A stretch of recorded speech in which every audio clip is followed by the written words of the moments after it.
Howdy, we are the C-17 Combat Offloading Team, sponsored by the Air Force and National Security Innovation Network. My name is Anais Mendez, and my team members are Luke Bardin, Jireh, Sean Jones, Tyler Kappel, and Samit Deshmukh. The problem we are addressing is the combat offloading procedure for the C-17 aircraft, which is crucial for military operations, especially in combat where quick cargo offloading is essential. This procedure occurs when the C-17 arrives at its destination, taxis into position, and then unloads strapped cargo on pallets from the rear ramp at a height of about 5 feet. As a result, the impact damages the cargo, which the cargo can range from basic supplies like water bottles and food to sensitive technology and equipment. The challenge is to protect the cargo from breakage and cushion the impact forces during offloading. In the worst-case scenario, with up to 10,000 pounds of cargo, the team must design a product that can withstand this load and protect the cargo. A solution used in the past to protect the cargo when landing was layers of cardboard on top of the pallet. This served as a temporary solution to cushion the cargo from abrupt impacts, yet it failed to address the problem fully. The solution required frequent purchases of new cardboard after every offload and did not guarantee that all cargo would be protected. Another method used for offloading is a K-loader, which functions like a long bed forklift to load the cargo and unload the cargo. However, K-loaders are slow compared to other methods, and in missions conducted in remote areas, their availability may not always be guaranteed. Considering the past solutions for this issue, the team aimed for a design concept where reliability and reusability played an important role. To help resolve this issue, our team has developed the Impact Blanket. The Impact Blanket features a simple dual functionality design that is placed between the pallet and the cargo. It consists of 6-inch polyurethane foam, otherwise known as sailrate foam, which is adhesively bonded to a 0.6-inch 6061 aluminum sheet for enhanced protection. The dimensions of the Impact Blanket are 84 inches in width by 104 inches in length, and the Impact Blanket weighs a total of 553 pounds. The foam exhibits excellent elasticity and cushioning properties, effectively reducing impact forces. The 6061 aluminum helps to distribute these forces evenly across the foam. For Orientation 1, which is aluminum side up, high weight cargo has optimal impact reduction, and for Orientation 2, foam side up, low weight cargo is optimally protected. Through the simulations, the crossover weight defining the optimal cargo weights for using Orientations 1 and 2 was determined to be equivalent at 4,000 pounds. For lightweight cargo, Orientation 2 is suitable for up to 4,000 pounds of cargo. Beyond 4,000 pounds of cargo, the Impact Blanket should be flipped to Orientation 1 for optimal effectiveness. Through extensive research on foam properties, the team selected 3 samples of foam materials: bed foam, the softest foam, sailrite, a medium stiffness foam, and cross-link polyethylene foam, which was the stiffest foam. We tested these material properties under 2 different temperature conditions, once at 0 Celsius and once at 70 Celsius, using the DMA 850. The DMA 850 applies stress to the foam and measures the strain under varying temperature conditions to assess how the foam behaves. We were looking for a foam that is independent of temperature in our defined temperature range and maintains the desired stable elastic properties. In the first phase of testing, the initial concept was to use a polymer composite layer, testing epoxy resin and polyurethane resin, both inlaid with fiberglass matrix layers. The results of this testing showed significant underperformance in strength, cost, and density compared to general metal alloys. After determining that the resin materials would not satisfy the requirements of the project, the team performed an in-depth material analysis for the stiff force dispersing layer of the solution.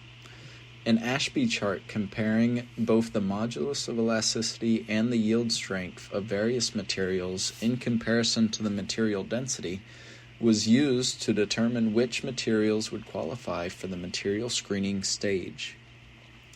After screening, the potential materials for weather resistance, functional temperature range, cost, and sustainability, the team chose to move forward with aluminum alloys. Known for its impressive strength-to-weight ratio and affordability, 6061 aluminum was deemed the optimal choice for the stiff layer. Through simulation validation, 0.6 inches was found to withstand the impact and distribute the force evenly across the foam without failure. Simulations have been the beating heart behind this project, as nearly all decisions have been made with thorough analysis of the effects of full-scale worst-case scenario simulation testing. To create the simulations accurately, it was necessary to first find the material properties of the solution, as was detailed in the previous section. The team performed multiple technical analyses throughout the project. The most important one, shown here, demonstrates the success of the solution in comparison to only using the pallet. It is important to note that the yellow line cannot be seen. This is because the red line is nearly directly on top of it, demonstrating how little of an effect temperature has on the solution in practice. As you can see, the solution has much duller peaks of energy and force experienced by the cargo, as well as much more gradual dispersion of, again, both the energy and forces of the impact. As aluminum 6061, in the size required for the final solution, would exceed the cost of the budget and would require custom manufacturing not accessible to the team, we decided to substitute the layer with locally sourced plywood for a fraction of the cost. By increasing the layer thickness, the plywood was proved by simulation to act as an equivalent substitute for the aluminum 6061 layer. Although this material change would result in increased weight, sensitivity to weathering, and decreased fatigue life of the prototype could still be an effective substitute for testing temporarily. And now to get into actually building the prototype itself. As mentioned earlier, we did switch from aluminum to plywood. We did cross-orientate the grains on the plywood to ensure that it was as strong as possible against shear, as well as compressive force. To fasten the plywood together, we used nails and metal brackets to essentially keep the sheets together. We did this on both sides to ensure that the prototype was as strong and as structurally sound as possible.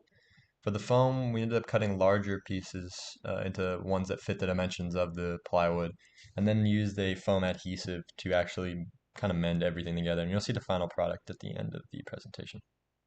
When testing the prototype, we did test both orientations, 1 and 2, 1 being the plywood on top and the foam on the bottom, and then orientation 2 being the foam on top, plywood on the bottom, and then as well as that, we did a baseline test with just concrete. This one essentially gave us, we were measuring the acceleration and subsequently the force of the cargo on our product, and then how much our product subsequently deformed. We were comparing these real life results, or what we measured visually and through calculations, with a simulated 1-to-1 of what we had done in these clips shown on the left, to compare and see if there were similarities and if the equations we used to simulate the material properties and how the actual product would deform were accurate to real life, so we could validate all of the work we had done previously. And in the results, you can see that we did have a successful validation. Although there were some variations in the actual numbers, the trends and everything else were the same, indicating that everything was good.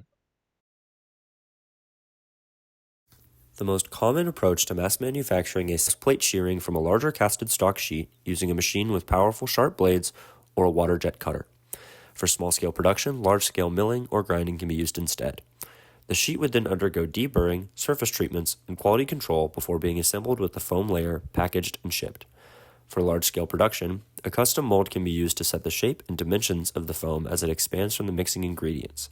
As for small-scale production, Sailrite foam can be purchased online and cut to size using a heated blade. Once both the foam and aluminum are cut to size, the adhesive is applied to the contacting surfaces to bond both materials together.